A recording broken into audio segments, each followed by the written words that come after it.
সকলোকে স্বাগতম জনাইছো এলপিএনএমি স্যাৰ ইউটিউব চেনেললৈ। আজি আমি পঢ়িম ষষ্ঠ শ্ৰেণীৰ সমাজ বিচিতা কিতাপৰ পাঠ নম্বৰ 7, যাৰ নাম হৈছে মানুহৰ জীৱন প্ৰণালী বিকাশ। এই পাঠটো পোনপ্ৰথমে তোমালোকে ভালকে পঢ়ি ল'বা, কাৰণ এই পাঠটিৰ ভিতৰৰ পৰা তোমালোকক প্ৰশ্ন সুধিব পাৰে। সেইবাবে তোমালোকে পাঠটো পোনপ্ৰথমে ভালকে পঢ়ি ল'বা আৰু বুজি ল'বা। আজি আমি এই পাঠটিৰ ভিতৰত থকা যোনখিনি অনুশীলনী ভিত্তিক প্ৰশ্ন দিয়া আছে সেয়া আজি আমি সমাধান কৰিম। চোৱা, অনুশীলনী 1ৰ 1 নম্বৰ প্ৰশ্নটো দিয়া আছে, তলৰ প্ৰশ্নবোৰৰ উত্তৰ দিয়া। ক নম্বৰ প্ৰশ্ন, আদিম মানুহে কি কি বস্তু খাদ্য হিচাপে গ্ৰহণ কৰিছিল? ইয়াৰ উত্তৰটো লিখিবা। আদিম মানুহে গছৰ ফল, বীজ, পাত, পোক পতংগ আদি খাদ্য হিচাপে গ্ৰহণ কৰিছিল। এইটো হ'ল আমাৰ ক নম্বৰ প্ৰশ্নৰ উত্তৰ। ইয়াৰ পাছত খ নম্বৰ প্ৰশ্নটো চোৱা, আদিম মানুহৰ আশ্ৰয়স্থলবোৰ কেনে আছিল? আশ্ৰয়স্থল মানে হৈছে থকাৰ জেগা, অৰ্থাৎ আগৰ দিনৰ মানুহখিনিয়ে ক'ত থাকিছিল সেয়া লিখিব দিছে আমাক। ইয়াৰ উত্তৰটো লিখিবা। শিলৰ গুহা আৰু গছৰ খুৰুং আদিম মানুহৰ আশ্ৰয়স্থল আছিল। আগৰ দিনৰ মানুহখিনিয়ে শিলৰ গুহা আৰু গছৰ খুৰুঙত কি কৰিছিল? বসবাস কৰিছিল। এইটো হ'ল আমাৰ খ নম্বৰ প্ৰশ্নৰ উত্তৰ। ইয়াৰ পিছত চোৱা, ঘ নম্বৰ প্ৰশ্নটো কি কৈছে? আদিম যুগৰ সঁজুলিবোৰ কি আছিল? সেইবোৰ কেনেকৈ প্ৰস্তুত কৰি লৈছিল? ইয়াৰ উত্তৰটো লিখিবা। শিল, গছৰ ঢাল, ডাঙৰ জন্তুৰ হাড় আদি আদিম যুগৰ সঁজুলি আছিল। সেইবোৰ তেওঁলোকে শিলৰ ওপৰত ঘঁহি ঘঁহি প্ৰস্তুত কৰি লৈছিল। ইয়াৰ পৰা চাইছে তোমালোকে উত্তৰটো লিখি ল'বা ঘ নম্বৰৰ। ইয়াৰ পিছত চোৱা, ঘ নম্বৰ প্ৰশ্নটো কি কৈছে? কৈছে যে জুইৰ আৱিষ্কাৰ কিদৰে হৈছিল? ইয়াৰ উত্তৰটো লিখিবা। শিলে শিলে জোৰকৈ ঘঁহনি খালে জুইৰ ফিৰিঙতি ওলায় আৰু সেই ফিৰিঙতি শুকান ঘাঁহ, গছৰ পাত আদিত লাগিলে জুইৰ সৃষ্টি হয়। অৰ্থাৎ কি হয়, শিলে শিলে যেতিয়া কি হ'ব, জোৰকৈ ঘঁহনি খাব, তাৰ পৰা কি ওলাবগৈ? ফিৰিঙতি ওলাব। আৰু এই ফিৰিঙতি যেতিয়া কি হ'বগৈ? শুকান ঘাঁহ আৰু গছৰ পাতত লগত লাগিব, তেতিয়া কি হ'বগৈ? জুইৰ সৃষ্টি হ'ব। এইটো হ'ল আমাৰ ঘ নম্বৰ প্ৰশ্নৰ উত্তৰ। ইয়াৰ পিছত চোৱা, 2 নম্বৰ প্ৰশ্নটো কি কৈছে? কৈছে যে চমু টোকা লিখা। যেতিয়া আমাক টোকা লিখিব দিব তেতিয়া আমি কি কৰিব লাগিব? এইটো অলপ বহলাই লিখিব লাগিব। যাৰ বিষয়ে টোকা লিখিব দিব সেই বিষয়ে আমি অলপ বহলাই লিখিব লাগিব। ক নম্বৰ প্ৰশ্ন কৈছে যে আদিম মানুহৰ খাদ্যভাস, অৰ্থাৎ আগৰ দিনৰ মানুহখিনিয়ে কি কি খাইছিল সেয়াৰ ওপৰত আমাক টোকা লিখিব দিছে। ইয়াৰ উত্তৰটো লিখিবা। আদিম মানুহে জীয়াই থকাৰ বাবে জীৱ জন্তু চিকাৰ কৰাৰ লগতে উদ্ভিদৰ পৰা খাদ্য সংগ্ৰহ কৰিছিল। গছৰ সৰি থকা ফল, বীজ, পাত, পোক পতংগ আদি সংগ্ৰহ কৰি কেঁচাই খাইছিল। এইটো হ'ল আমাৰ ক নম্বৰ প্ৰশ্নৰ উত্তৰ। ইয়াৰ পাছত চোৱা, খ নম্বৰটো কি কৈছে? আদিম মানুহৰ আশ্ৰয়স্থল। আদিম মানুহ মানে হৈছে আগৰ দিনৰ যোনখিনি মানুহ আছিলে সেইখিনি ক'ত বসবাস কৰিছিল তাৰ ওপৰত আমি অলপ বহলাই লিখিব লাগে। ইয়াৰ উত্তৰটো লিখিবা। আদিম যুগত মানুহ বহুতো প্ৰাকৃতিক প্ৰত্যাহ্বানৰ সন্মুখীন হৈছিল। নিজৰ সুৰক্ষা আৰু মৌলিক প্ৰয়োজন পূৰ কৰিবলৈ তেতিয়া তেওঁলোকে গোট বা দল বান্ধি যাযাবৰী জীৱন যাপন কৰিছিল। যি সময়ত তেওঁলোকে এনেধৰণৰ কষ্টকৰ জীৱন যাপন কৰিছিল সেই সময়ত ৰ'দ, বৰষুণ, বতাহ আদিৰ পৰা হাত সাৰি থকাৰ লগতে বনৰীয়া জীৱ জন্তুৰ আক্ৰমণৰ পৰা ৰক্ষা পাবলৈ এক ধৰণৰ আশ্ৰয়ৰ ব্যৱস্থা কৰি লৈছিল। শিলৰ গুহা আৰু গছৰ খুৰুং আছিল তেনে আশ্ৰয়স্থল। আদিম যুগৰ মানুহখিনি কি কৰিছিল? শিলৰ গুহা আৰু গছৰ খুৰুঙত কি কৰিছিল? বাসস্থান পাতি লৈছিল। এইটো হ'ল আমাৰ খ নম্বৰ প্ৰশ্নৰ উত্তৰ। তোমালোকে ইয়াৰ পৰা চাই লিখি দিবা। ইয়াৰ পাছত চোৱা, 3 নম্বৰ প্ৰশ্নটো কি কৈছে? কৈছে যে জুইৰ আৱিষ্কাৰে আদিম মানুহৰ জীৱনলৈ কিদৰে পৰিৱৰ্তন আনিছিল? বহলাই লিখা। অৰ্থাৎ জুইৰ আৱিষ্কাৰৰ পাছত মানুহৰ জীৱনত কেনেকুৱা ধৰণৰ পৰিৱৰ্তন আহিছে তাৰ ওপৰত আমাক বহলাই লিখিব দিছে। ইয়াৰ উত্তৰটো লিখিবা। জুইৰ আৱিষ্কাৰে আদিম মানুহৰ জীৱনলৈ অলেখ পৰিৱৰ্তন আনিছিল। শীতকালত আদিম মানুহে নিজৰ শৰীৰ গৰম কৰি ৰাখিবলৈ জুইৰ তাপ লৈছিল। লগতে বনৰীয়া জীৱ জন্তুৰ পৰা ৰক্ষা পাবলৈ তেওঁলোকে জুই ব্যৱহাৰ কৰিছিল আৰু খাদ্যও জুইত পুৰি খাবলৈ লৈছিল আৰু খাদ্যবোৰ খাই সোৱাদ পাইছিল। আদিম যুগৰ মানুহখিনিয়ে কি কৰিছিল? যেতিয়া জুই আৱিষ্কাৰ হৈছিল তাৰ পাছৰে পৰা কি কৰিছিল? যোনখিনি জীৱ জন্তুৰ মাংস আছিলে সেইখিনি কি কৰিছিল? জুইৰ মাজত পুৰি লৈছিল। জুইৰ মাজত পুৰি লোৱাৰ পাছত সিহঁতে দেখিলে যে কি হয়, মাংসখিনি কি হৈ যায়? কোমল হৈ যায়। মাংসখিনি জুইত পুৰিলে কোমল হৈ যায় আৰু সেইখিনি খাবলৈ কি বহুত টেষ্ট। তেনেকুৱা ধৰণে কি হৈছে? সিহঁতৰ জীৱনত বিভিন্ন ধৰণৰ পৰিৱৰ্তন আহিছে জুইৰ আৱিষ্কাৰৰ পাছত। এইটো হ'ল আমাৰ 3 নম্বৰ প্ৰশ্নৰ উত্তৰ। ইয়াৰ পিছত চোৱা কি কৈছে?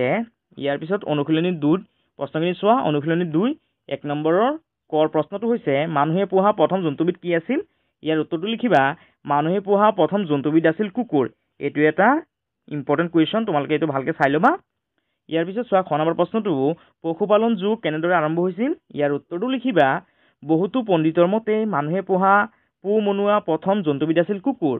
সময় আগবঢ়াৰ লগে লগে তেওঁলোকে গৰু, ছাগলী, ঘোঁৰা আদি জীৱ জন্তুকো পোহপাল দিবলৈ শিকিছিল। এনেদৰেই পশুপালন যুগৰ আৰম্ভ হৈছিল। এইটো হ'ল আমাৰ খ নম্বৰ প্ৰশ্নৰ উত্তৰ।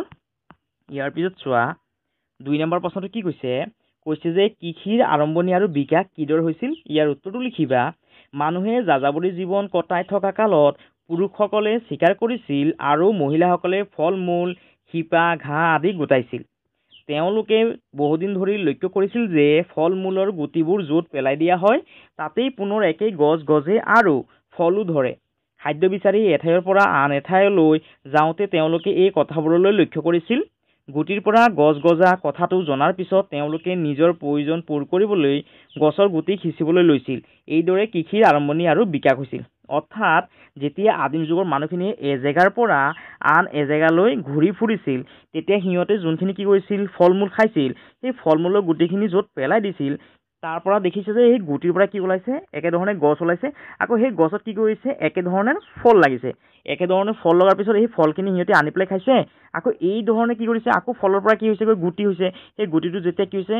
মাটিত পেলাই দিছে আকৌ মাটিৰ পৰা কি হৈছে একেধৰণে গছ ওলাইছে আকৌ সেই গছত কি হৈছে একেধৰণে ফল লাগিছে ইয়াৰ পৰা সিহঁতে এটা কথা বুজি পাইছে যে কি কৰিব সিহঁতে এই গুটিখিনি যদি কি হয় মাটিত যদি পেলাই দিয়ে তাৰ পৰা কি হয় একেধৰণে গছ ওলায় আৰু সেই গছে কি দিয়ে একেধৰণে ফল দিয়ে তাৰ পৰা সিহঁতে খেতি বাতি কৰাটো শিকিলে এইটো হ'ল আমাৰ 2 নম্বৰ প্ৰশ্নৰ উত্তৰ ইয়াৰ পিছত চোৱা অনুশীলনী 3ত কি কৈছে প্ৰশ্নখিনি চোৱা অনুশীলনী 3ৰ 1 নম্বৰ তলৰ প্ৰশ্নৰ উত্তৰ দিয়া ক নম্বৰ প্ৰশ্ন আদিম মানুহে কেতিয়াৰ পৰা স্থায়ীভাৱে বসবাস কৰিবলৈ ল'লে ইয়াৰ উত্তৰটো লিখিবা আদিম মানুহে জীৱ জন্তুৰ পৰা খেতি ৰক্ষা কৰিবলৈ ওচৰতে স্থায়ীভাৱে বসবাস কৰিবলৈ ল'লে ইয়াৰ পিছত চোৱা খ নম্বৰ প্ৰশ্নটো কি কৈছে বৰ্তমান সময়তো খাদ্য সংগ্ৰহ আৰু চিকাৰ কৰি জীৱন নিৰ্বাহ কৰা জনগোষ্ঠী এটাৰ নাম লিখা ইয়াৰ উত্তৰটো লিখিবা বৰ্তমান সময়তো খাদ্য সংগ্ৰহ আৰু চিকাৰ কৰি জীৱন নিৰ্বাহ কৰা জনগোষ্ঠী এটাৰ নাম হৈছে জাৰুৱা জনগোষ্ঠী আৰু এই জাৰুৱা জনগোষ্ঠীটো আমাৰ ভাৰতৰ এখন দ্বীপত পোৱা যায় সেই দ্বীপখনৰ নাম হৈছে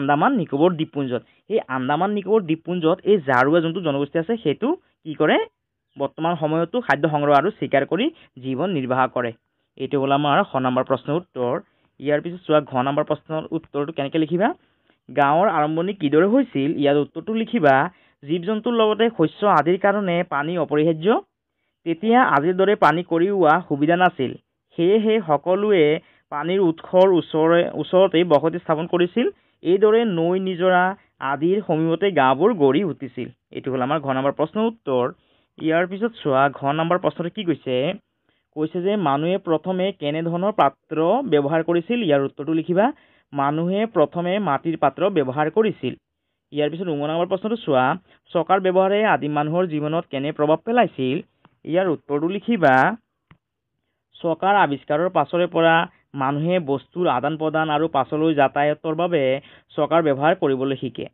ফলত বস্তু বাহিনীৰ আদান প্ৰদানৰ ক্ষেত্ৰত মানুহৰ কষ্ট লাঘৱ হোৱাৰ লগতে সময়ো ৰাহি হ'বলৈ ধৰে এইদৰে লিখি দিবা 9 নম্বৰ প্ৰশ্নৰ উত্তৰ ইয়াৰ পিছত চোৱা অনুশীলনী 4 তলৰ প্ৰশ্নবোৰ উত্তৰ দিয়া 1 নম্বৰ প্ৰশ্ন আদিম লোকৰ মাজত বিনিময়ৰ আৰম্ভণি কেনেদৰে হৈছিল ইয়াৰ উত্তৰটো লিখিবা আদিম মানুহে লাহে লাহে তেওঁলোকৰ প্ৰয়োজনতকৈ অধিক শস্য উৎপাদন কৰিবলৈ ধৰে বহু লোক খেতিৰ উপৰি বিভিন্ন পাত্ৰ তৈয়াৰ কৰা পশুপালন কৰা আদি কামতো নিয়োজিত হয় লাহে লাহে গাঁৱৰ মানুহৰ মাজতো বিভিন্ন সামগ্ৰীৰ আদান প্ৰদান অহা যোৱা চলিবলৈ ধৰে এইদৰে আদিম লোকৰ মাজত বিনিময়ৰ আৰম্ভণি হৈছিল ইয়াৰ পিছত চোৱা 2 নম্বৰ প্ৰশ্নটো কি কৈছে যে অতীতত প্ৰথম বাণিজ্য কেন্দ্ৰবোৰ কিদৰে গঢ়ি উঠিছিল ইয়াৰ উত্তৰটো লিখিবা আদিম মানুহবোৰে তেওঁলোকৰ সামগ্ৰীবোৰ বিনিময়ৰ কাৰণে কেতবোৰ সুচল ঠাই বাছি লয় সেই ঠাইবোৰে পাছলৈ ব্যৱসায়ৰ কেন্দ্ৰ হিচাপে গঢ়ি উঠে